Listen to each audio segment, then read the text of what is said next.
Welcome to the Weekend's Widower's Word. I'm Cortne Lee Smith. I'm Fulton Smith. This weekend, we're providing you keys, not one key. It's multiple keys that you need during the grief journey to unlock your way to find peace, to get to healthy healing. This weekend, we're talking about find someone to listen. Don't suffer in silence. Silence can kill. Silence can kill. I want you all to start speaking up along this grief journey.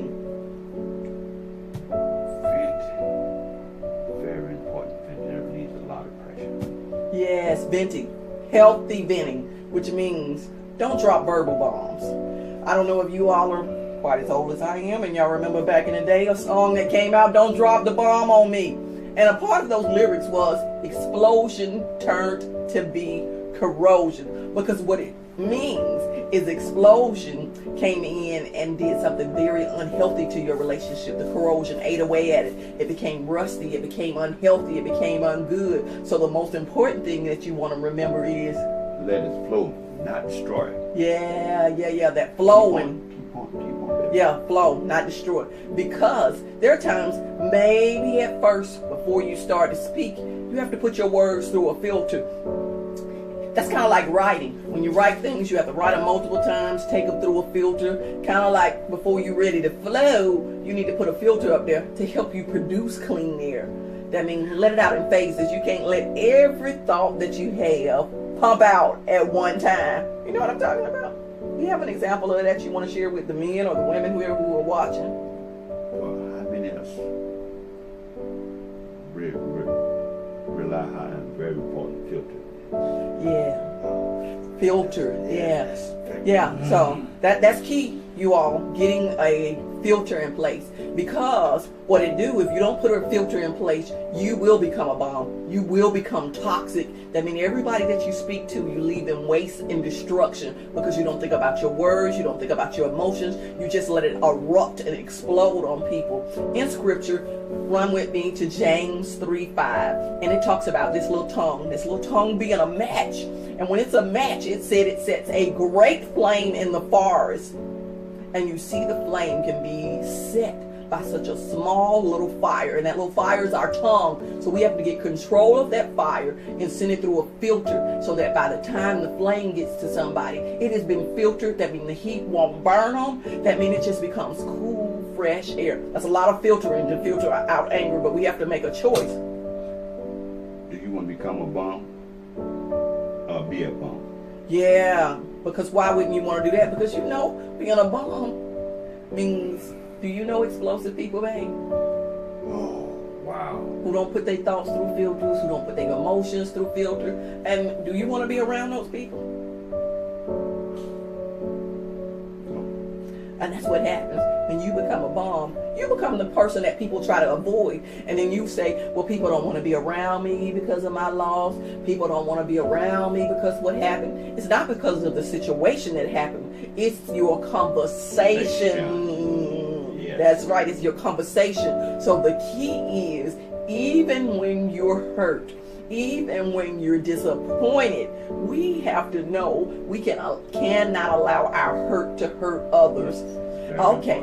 What's important when you're choosing somebody to listen?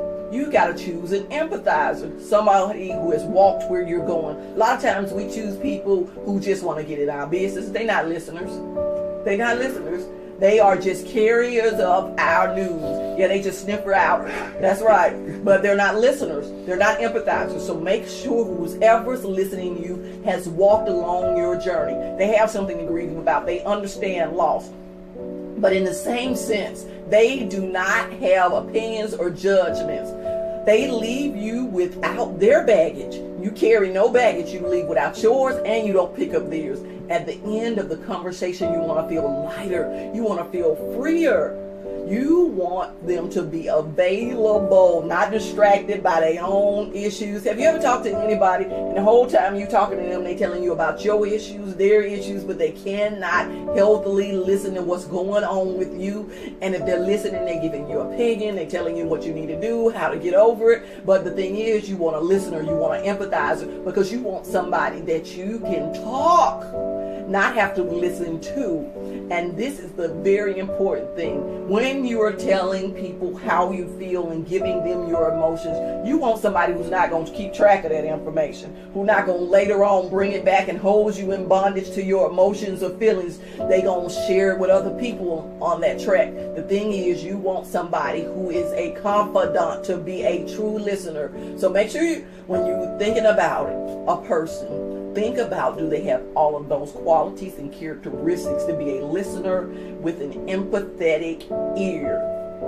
Wow. Choosing the right listener.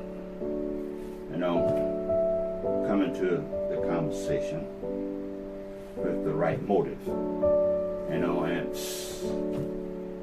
to be a better, not to hold on to bitterness. And you know, a lot of us hold on to a lot of bitterness, and you think you're hurting the other individual, and you're hurting ourselves, because it takes a lot more energy to hold on to grudges and bitterness, you know. And I understand, but see, a lot of times people feel like, well, if I lost somebody, I got the right to be angry. I got the right to this.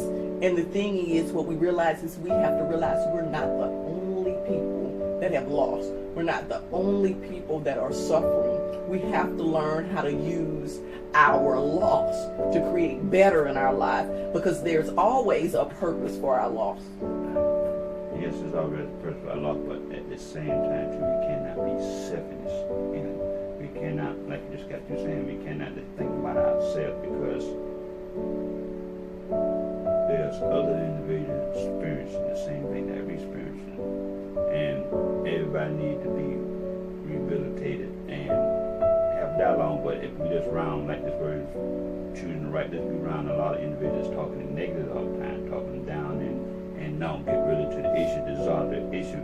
They're always going to be there. So it's very important, like you say, choose the right listener. Oh, but I love what you said. If you find yourself around a lot of negativity, so tune in next weekend to the Weekends with a Word, because we're going to tell you about what kind of circle of people you are attracting during your grief journey. And the thing is, do you attract them so long that you become your circle, what it's made up to be?